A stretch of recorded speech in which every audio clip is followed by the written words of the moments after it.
Om Swastiastu. Assalamualaikum warahmatullahi wabarakatuh. Shalom, nama budaya, salam kebajikan untuk kita semua. Berawal dari video yang akhir-akhir ini beredar di media sosial, di mana ada cuplikan video tausiah dari seorang mualaf yang dulunya merupakan seorang Hindu.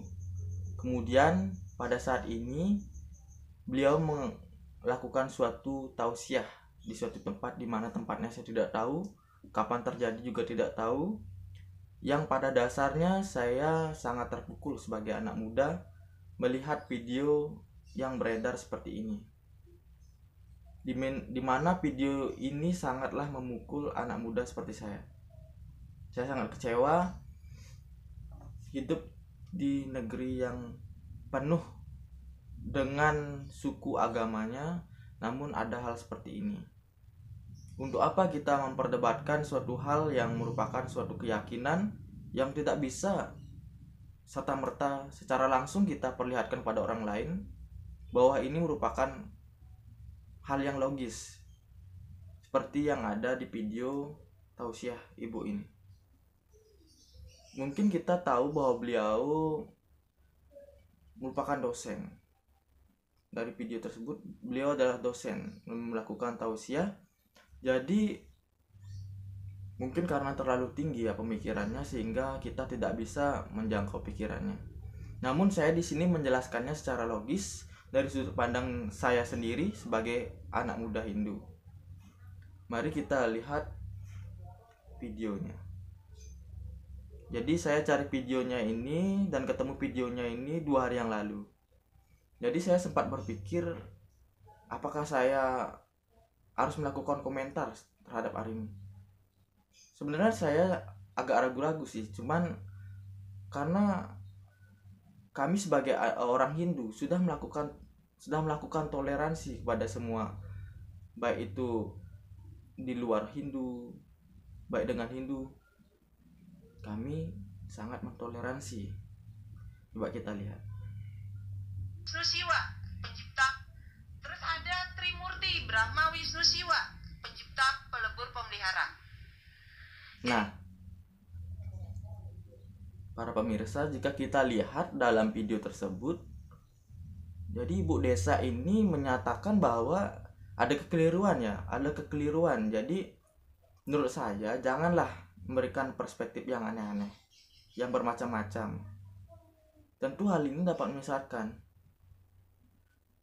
Kita lihat di sini bahwa ibu desa ini menyatakan bahwa Brahma Wisnu Siwa. Brahma itu sebagai pencipta, Wisnu itu sebagai pemelihara, dan Siwa itu sebagai pelebur. Nah, di sini itu kebalik antara Wisnu dan Siwa. Nah, saya mau nanya kepada ibu ini, apakah beliau sewaktu di agama Hindu yang kita cintai sudah mempelajari dengan baik apa itu Brahma Wisnu Siwa. Brahma Wisnu Siwa itu adalah Trimurti, di mana kita menyebutnya Brahma Wisnu Siwa, Trimurti tersebut. Saya lebih bingung juga, kok ada banyak Tuhan gitu loh Bapak Ibu.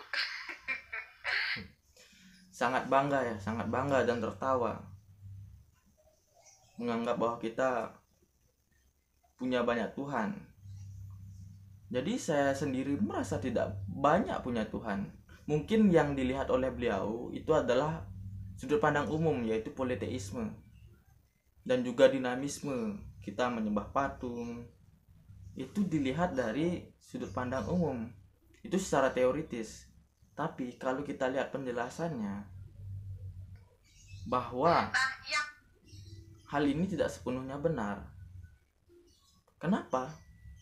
Karena kita sebagai orang Hindu, secara logika dasar saja kita ambil. Ibu sebagai dosen, kalau di universitas pasti dipanggil ibu dosen. Kalau di rumah, kalau ibu punya anak pasti dipanggil ibu. Kalau mungkin saudara-saudara sekalian pasti mengalami yang sama. Jadi kita dipanggil dengan sebutan yang berbeda, namun cuma satu. satu orangnya, sama seperti saya kalau di rumah mungkin dipanggil adik oleh kakak saya, kalau di sekolah saya sebagai teman mungkin dipanggil siapa, bro, oleh teman saya, mungkin di sekolah saya dipanggil Gus oleh guru. Nah itu biasa saja, itu sudah lumrah. Jadi kalau kita manggil Tuhan dengan Brahma, manggil dengan Wisnu, Siwa, itu sama saja. Paling saya takutkan kok ada ngaben kita dibakar. Siapa pencipta kita? Saya selalu bertanya, ini kita kasih otak, siapa yang menciptakan otak kita gitu loh. Nah, setelah berbicara tentang ngaben, terus kita berbicara tentang logika, bicara tentang otak, kenormalan otak. Nah, di sini kita lihat bahwa pemikirannya sudah loncat-loncat kesana kemari, jadi tidak beraturan. Astaga. Nah, kita bisa berpikir dengan normal gitu.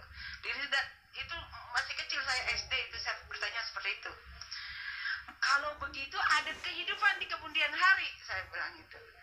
Tidaklah, kata kakak saya. Itu mah sebagai casing aja katanya. Dibakar ya dibakar seperti burung sangkar, tempat burungnya dibakar ya itunya terbang ke atas.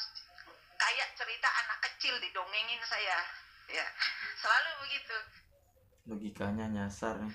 Nah, berlanjut kemudian, apa arti ngaben? Ngabisin biaya orang. Nah, kita lihat dari cuplikan video ini, Bu Desa mengatakan bahwa ngaben itu ngabis-ngabisin biaya. Astaga. Kalau kita lihat, ngaben itu tidak sepenuhnya, karena ngaben itu kita lihat sekarang itu sudah dipersederhana lagi. Bukannya ngabis-ngabisin biaya, jadi biaya tersebut adalah wujud terima kasih kita kepada leluhur, kepada orang tua kita yang telah meninggal. Jadi secara tidak sadar ibu ini mengatakan bahwa agamanya kita ini terlalu bodoh, miskin dan sebagainya harus ngaben, kan seperti itu. Jadinya kalau dipikir, kok orang India nggak pakai sajenan, orang Bali ribet pakai sajenan. Nah, orang India nggak ribet pakai sajenan. Kalau orang Hindu di Bali pakai sajenan. Seharusnya beliau udah tahu bahwa kita harus bisa membedakan mana agama dan mana budaya. Kalau kita di Hindu itu adalah agama. Jadi kalau budaya itu jelas beda. Budaya India dengan Hindu jelas beda. Namun tetap agamanya Hindu, seperti itu. Jadi logikanya sudah ngawur nih. Nah, saya berpikir juga di situ. Kenapa saya kasta bawah, ksatria, bukan brahmana. Di situ ada pendeta Hindu, Pak pendetanya Pak. Nah, di situ ada pemujaan. Di pura besar itu bersama, di pura di rumah itu merajan namanya. Saya selalu bertanya, tengah malam bapak saya itu jam 2 selalu, kalau kita tuh sholat malam, kalau bapak saya tuh selalu sembahyang malam. Sembahyang itu bapak ibu kalau udah Islam jangan menyebut sembahyang, ya, menyembah ide Sang Yang Widi, menyembah patung, menyembah berhala, menyembah pohon beringin tadi bapak bilang ya, itu seni. Pohon beringin itu diselimutin pakai putih sama hitam. Putih itu suci, hitam itu melebur, hitam gelap. Jadi kalau kita lihat secara sudut pandang keilmuan, jadi dia menyinggung bahwa kita menyembah pohon. Jadi kalau kita lihat di agama Hindu tersebut ada trihitakarane, yaitu hubungan kita dengan makhluk-makhluk lain, makhluk tumbuhan, dengan hewan, begitu juga dengan Tuhan. Jadi ada namanya palemahan, pawongan, dan prahyangan. Jadi itu kita hormati tumbuhan. Pada saat tumpah pengata kita buatkan banten. Jadi kita yang hidup di Bali itu mempunyai tumbuh-tumbuhan, kita harus menghormati tumbuhan tersebut karena kita berterima kasih karena tumbuh-tumbuhan sudah memberikan oksigen kepada diri kita. Jadi kita patut bersyukur kepada tumbuh-tumbuhan tersebut. Dengan cara bagaimana? Dengan cara memeliharanya. Begitu juga dengan hewan. Hewan membantu kita. bisa dinikmati dagingnya, bisa dijadikan pupuk kotorannya, jadi sangat membantu. Jadi kita hormati dengan tumpak kandang, dan kita hormat kepada ide sang widiwase atau di perahyangan seperti itu. Jadi mohon maaf nih, mungkin pemahaman kita berbeda. Jadi ada di situ ada ya, kalau saya pribadi mengimplementasikan, mengasosiasikan bahwa implementasi itu bukan analogi. Implementasi itu adalah melaksanakan. Mohon maaf nih, agama Hindu itu menurut pribadi saya budi akal manusia. Kenapa budi akal manusia? Diakal-akalin gitu Bapak Ibu. Diakal-akalin ya. Berarti ibu ini belum pernah memegang Weda. Weda ini kan dari Tuhan. Coba, menurut saya setan terbesar di dunia ini apa? Bapak Ibu tahu, pernah membaca setan terbesar di dunia? India, Bali, Cina, Korea. Ya. Kenapa banyak? Nah, pertama kita lihat nih. Coba, menurut saya setan terbesar di dunia ini apa? Bapak Ibu tahu, pernah membaca setan terbesar di dunia? India, Bali, Cina, Korea. Ya. Kenapa banyak? Pertama, tidak ada ajan. Dijemput setannya, dipakai sajenan, dipakai potong ayam putih. Logikanya juga tidak nyampe dengan tradisi dan budaya yang ada di Bali. Jadi kita di Bali bukannya menyembah para buta, para setan. Jadi seperti yang kita jelaskan tadi, bahwa kita sebagai makhluk hidup, sebagai makhluk ciptaan Tuhan, kita juga berhak, kita juga berkewajiban menjaga hubungan yang baik dengan lingkungan kita. Jadi kita tidak hanya mempentingkan diri kita saja dengan makhluk-makhluk yang bisa kita lihat dengan kasat mata. Jadi adalah pelaksanaan Buddha Yajna. Buddha Yajna itu adalah pelaksanaan kepada para Buddha. Jadi kita memberikan upacara, memberikan sesaji kepada para Buddha, yang dimana itu tujuannya adalah untuk memberikan daripada penghormatan kepada Buddha agar terciptanya keseimbangan di alam semesta ini. Jadi bukannya kita menyembah setan, apalagi tempat berkumpulnya setan. Jadi kalau beliau mengatakan bahwa Bali ini adalah tempat berkumpulnya setan, berarti asal usulnya beliau juga setan, dan di dirinya beliau juga ada. Nah, kalau kita sambungkan ke sana, hitam disajikan di situ di depan rumah. Saya baru pulang dari Jakarta dulu, saja tuh terguling-guling, wah ini ada setan yang menjemput saya. Maka saya sendiri membaca ayat kursi sampai pagi lagi. Tengah malam saya di rumah saya di kampung. Rumah saya tidak pakai tidak pakai pagar karena belum begitu. Saya perhatikan, saya di situ di tengah ada tuyul 7 yang nginterin saya. Kakak saya berperang dengan saya begini, kamu pulang jangan pakai jilbab, saya nggak suka. Waduh, ini kakak udah ketularan setan nih, masuk nih setan.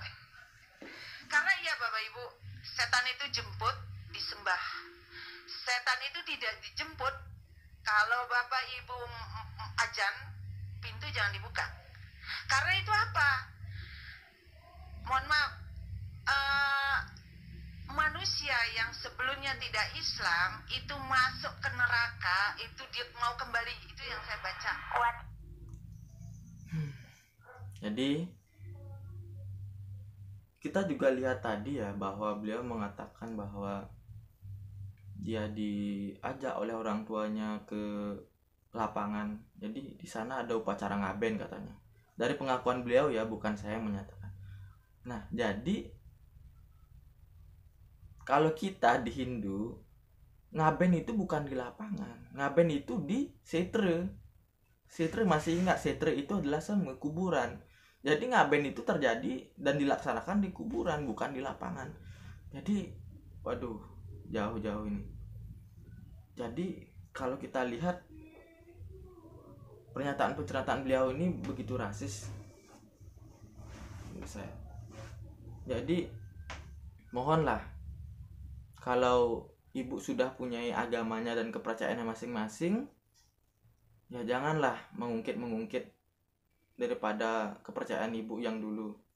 Kita ketahui bahwa pasal 29 dalam undang-undang bahwa kita warga Indonesia berhak mempercayai daripada percayaan kita masing-masing. Jadi janganlah kita menjudge seorang, menjudge agama lain.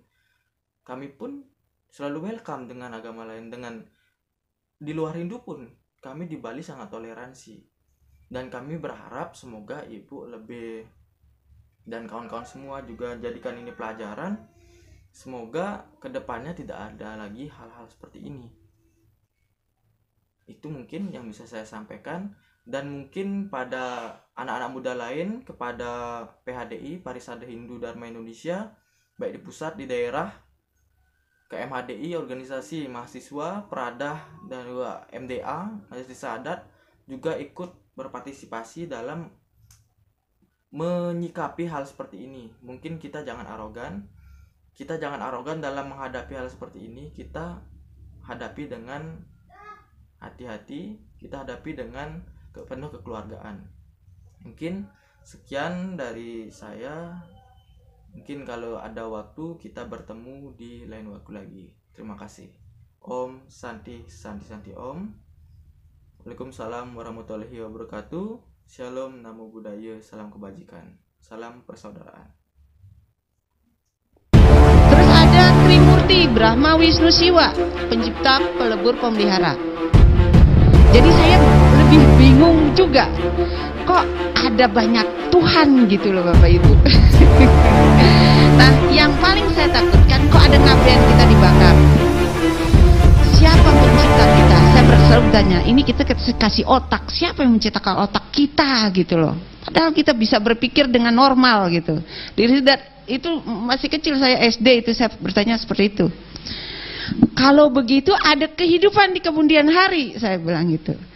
Tidaklah, kata kakak saya, itu mah sebagai casing aja katanya, dibakar ya dibakar seperti burung sangkar, tempat burungnya dibakar ya itunya terbang ke atas, kayak cerita anak kecil didongengin saya, ya selalu begitu. Nah, berlanjut kemudian, apa arti ngaben? Ngabisin biaya, orang miskin dan sebagainya harus ngaben kan seperti itu. Jadinya kalau dipikir, kok orang India nggak pakai sajenan, orang Bali libet pakai sajenan. Nah, saya berpikir juga di situ, kenapa saya kasta bawah, ksatria, bukan Brahmana. Di situ ada pendeta Hindu, Pak pendetanya Pak. Nah, di situ ada pemujaan. Di pura besar itu bersama, di pura di rumah itu merajan namanya. Saya selalu bertanya, tengah malam bapak saya itu jam 2 selalu, kalau kita tuh sholat malam, kalau bapak saya tuh selalu sembahyang malam. Sembahyang itu Bapak Ibu kalau udah Islam jangan menyebut sembahyang, ya, menyembah ide Sang Hyang Widi, menyembah patung, menyembah berhala, menyembah pohon beringin tadi Bapak bilang ya, itu seni. Pohon beringin itu diselimutin pakai putih sama hitam. Putih itu suci, hitam itu melebur, hitam gelap. Jadi ada di situ ada, ya kalau saya pribadi mengimplementasikan, mengasosiasikan bahwa, mohon maaf nih, agama Hindu itu menurut pribadi saya budi akal manusia. Kenapa budi akal manusia? Diakal-akalin gitu Bapak Ibu. Ya, coba menurut saya setan terbesar di dunia ini apa? Bapak Ibu tahu, pernah membaca setan terbesar di dunia? India, India, Bali, Cina, Korea. Ya. Kenapa banyak? pertama tidak ada ajan. Dijemput setannya, dipakai sajenan, dipakai potong ayam putih hitam, disajikan di situ di depan rumah. Saya baru pulang dari Jakarta dulu, saja tuh terguling-guling, wah ini ada setan yang menjemput saya. Maka saya sendiri membaca ayat kursi sampai pagi lagi. Tengah malam saya di rumah saya di kampung, rumah saya tidak pakai tidak pakai pagar karena blong begitu. Saya perhatikan, saya di situ di tengah ada tuyul 7 yang nginterin saya. Kakak saya berperang dengan saya begini, kamu pulang jangan pakai jilbab. Saya nggak suka.